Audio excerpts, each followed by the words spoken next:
Big TV భక్తి సమాచారం WhatsApp ఛానల్లో జాయిన్ అవ్వండి. అన్ని విశేషాలు ఎప్పటికప్పుడు తెలుసుకోండి. అరుణాచల క్షేత్రం భగవాన్ రమణుల యొక్క తత్వం గురించి పరమేశ్వరుడు ఆదేశించినంత మేర, అవకాశం ఇచ్చినంత మేర పరిశీలనం చేసుకుంటున్నాం. భగవాన్ రమణుల యొక్క తత్వాన్ని బయటికి వచ్చేటట్టు చెయ్యడంలో అసలు మౌనస్వామి అని పేరుగాంచినటువంటి భగవాన్ రమణులు మొట్టమొదటిసారి నోరు విప్పి మాట్లాడడం అనేటటువంటిది ప్రారంభింపచేసినటువంటి వ్యక్తి. తదనంతర కాలమునందు రమణ మహర్షికి అసలు ఆ పేరే ఉంచినటువంటి వ్యక్తి.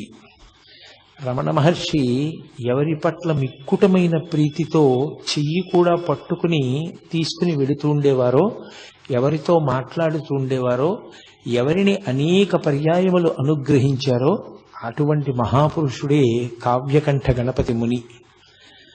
రమణుల జీవితం, కావ్యకంఠ గణపతి ముని జీవితం అవిభాజ్యములు. రెండు వేరు చేసి చూడడం కుదరదు. చాలా ప్రధానమైన సంఘటనలు వారి ఇరువురి మధ్యలోనే జరిగాయి. అంతటి గొప్ప ద్వయం అది. కావ్యకంఠ గణపతి ముని కారణజన్ములు. ఎందుచేత నేను ఆ మాట అనవలసి వస్తోంది అంటే, మీతో నేను తరచుగా ప్రస్తావన చేశాను, లోకాన్ని ఉద్ధరించగలిగినటువంటి వాడు ఏ మహాపురుషుడు పుట్టిన కారణం చేత వంశంలో 10 తరాలు అటు 10 తరాలు ఇటు కూడా తరిస్తాయో అంతటి మహాపురుష జననము జరగాలి అంటే కేవలము నిశ్చలమైనటువంటి భగవద్భక్తి కారణమవుతుంది. భగవద్భక్తి వినా ఇంకా ఏ కారణము చేత అటువంటి సంతానము లభించదు.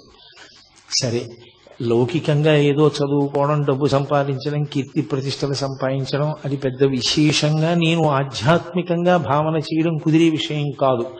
ఎందుకంటే అవన్నీ చాలా తాత్కాలికమైన విషయాలు. అవి పెద్ద చరిత్రలో జ్ఞాపకం ఉండిపోయే విషయాలుగా మిగలవవి. కానీ మార్గదర్శకులుగా మిగిలిపోయేటటువంటి మహాపురుషులు, వంశోద్ధారకులు జన్మించాలి అంటే అది కేవలం భగవద్భక్తి కారణంగానే జన్మిస్తారు. విశాఖపట్టణానికి దగ్గరలో బొబ్బిలికి దగ్గరలో కలువరాయి అని ఒక గ్రామం. అసలు ఆ గ్రామమే చాలా విచిత్రమైనటువంటి పేరుతో కూడుకున్నటువంటి గ్రామం. ఎందుచేత అంటే కలువ పువ్వు ఎప్పుడు పుట్టినా నీటిలోనే పుడుతుంది. కానీ ఆ గ్రామంలో ఒక వింత సంఘటన జరిగింది. ఒకానొకప్పుడు ఒక రాతి మీద కలువ వికసించింది. రాతి మీద కలువ వికసించడం అనేటటువంటిది మనం ఎక్కడ వినం. అదొక అసాధారణమైనటువంటి విషయం.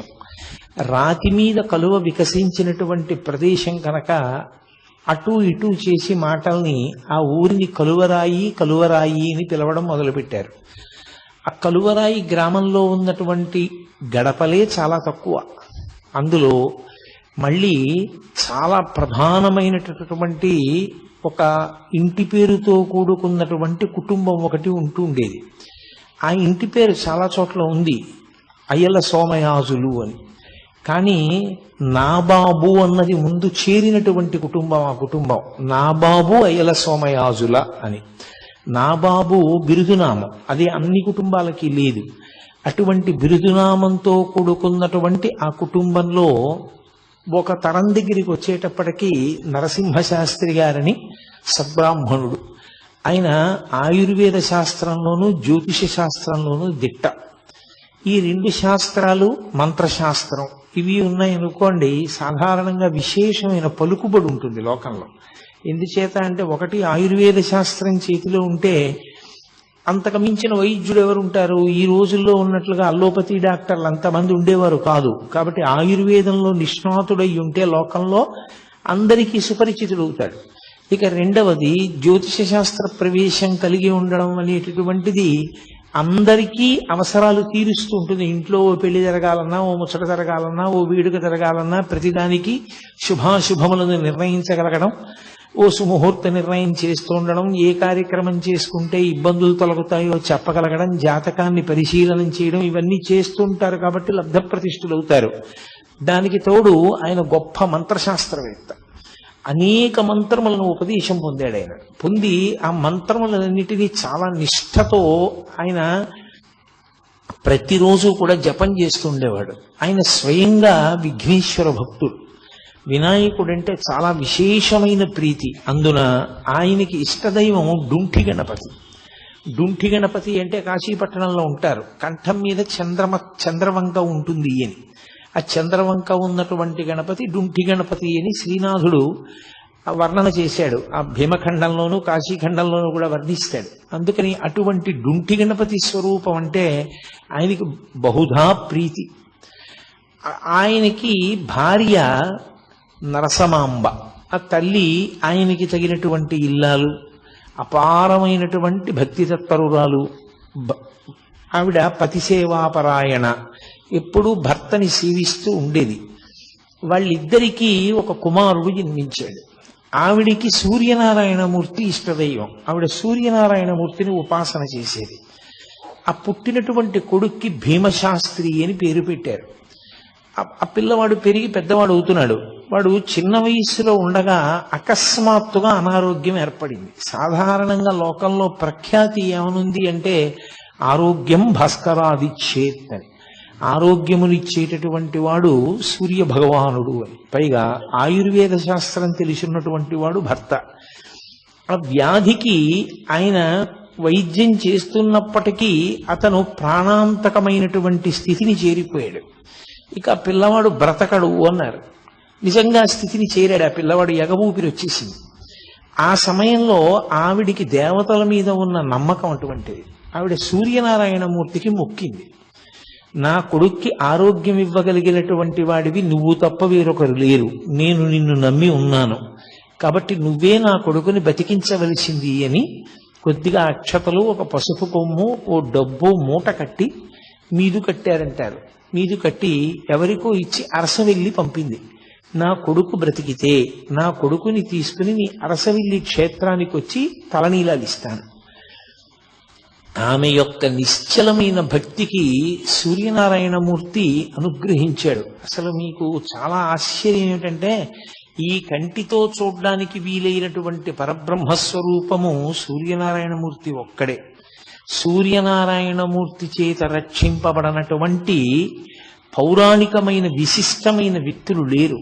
మహాభారతంలో ద్రౌపదీదేవి రక్షింపబడింది అంటే సూర్యనారాయణమూర్తి వల్లే. విరాట పర్వంలో సూర్యనారాయణమూర్తి కృచ్చిని పంపాడు కాబట్టి ఆమెని ఆవహించి కీచకుణ్ణి తోసేసి పడిపోయేటట్టుగా చేశాడు.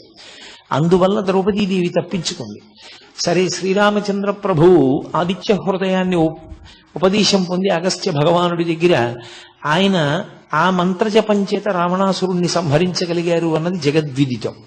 సీతమ్మ తల్లి చాలా కష్టంలో ఉన్నప్పుడు ఆమె కూడా సూర్యనారాయణమూర్తిని ఉపాసన చేస్తూ ఉండిపోయింది రాముని యొక్క విజయం కోసం. కాబట్టి అసలు సూర్యనారాయణమూర్తిని ఉపాసన చెయ్యనటువంటి వాళ్ళు లోకంలో లేరు. లలితా సహస్రనామ స్తోత్రానికి భాష్యం ఇచ్చినటువంటి భాస్కరరాయల వారు కూడా గొప్ప సూర్యోపాసకుడు. ఆయనకి సూర్య భగవానుడు ప్రత్యక్షమయ్యాడు కూడా.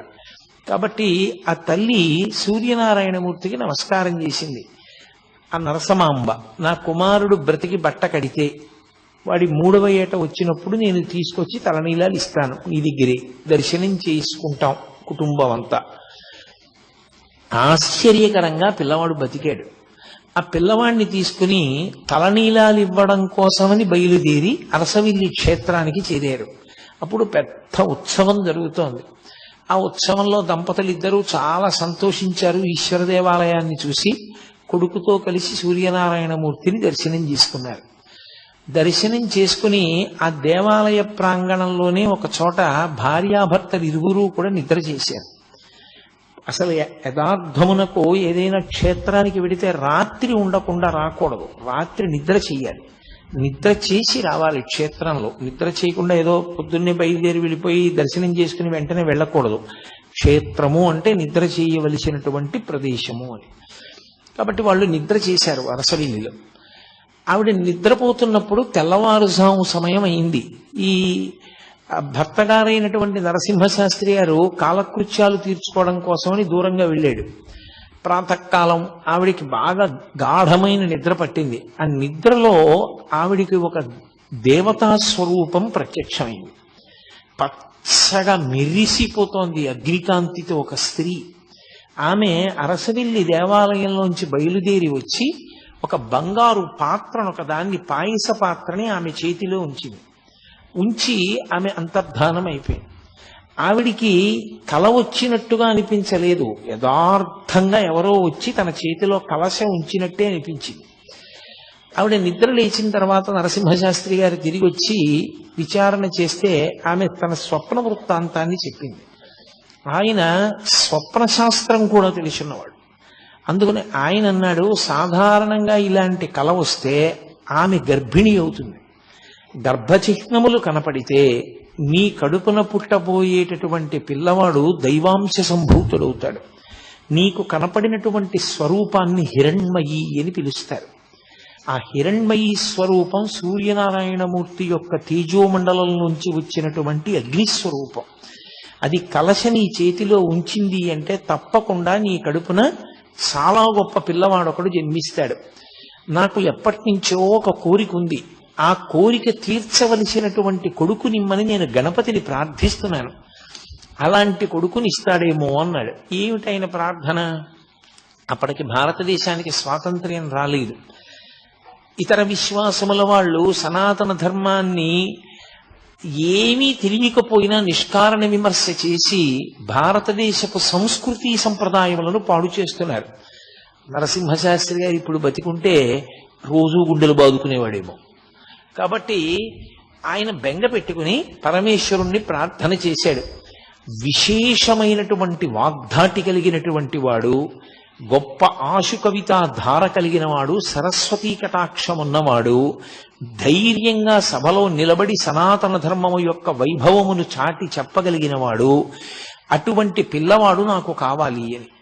అటువంటి కొడుకు పుడతాడేమో, సూర్యనారాయణమూర్తి అనుగ్రహించి ఉంటాడు, అందుకే హిరణ్మయీ స్వరూపం నీకు దర్శనమిచ్చింది అన్నాడు.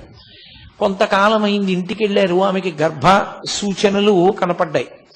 వెంటనే ఆమెని ఆమె పుట్టింటికి పంపించేసి తాను తీర్థయాత్రకు బయలుదేరి కాశీపట్టణానికి వెళ్ళాడు. ఆయనకి డుంఠి గణపతి అంటే మహాప్రీతి. వెళ్ళి కాశీపట్టణంలో ప్రతిరోజు గంగా స్నానం చేయడం, డుంఠి గణపతి దగ్గర కూర్చోవడం, గణపతి యొక్క మంత్రాన్ని జపం చేసుకుంటూ ఉండడం, అది ఆయన చేసేటటువంటి కార్యక్రమం. ఒకానొకప్పుడు కార్తీక మాసం వచ్చింది. ఈ కార్తీక మాసంలో బహుళపక్షంలో వచ్చినటువంటి అష్టమి, అది బహుధాన్యానామ సంవత్సరం ఆదివారం సూర్యనారాయణమూర్తికి పెట్టింది పేరు. ఎందుకంటే అది సూర్యహోరతో ప్రారంభం అవుతుంది కాబట్టి ఆ రోజు, అందుకని భానువారము అని పిలుస్తాం.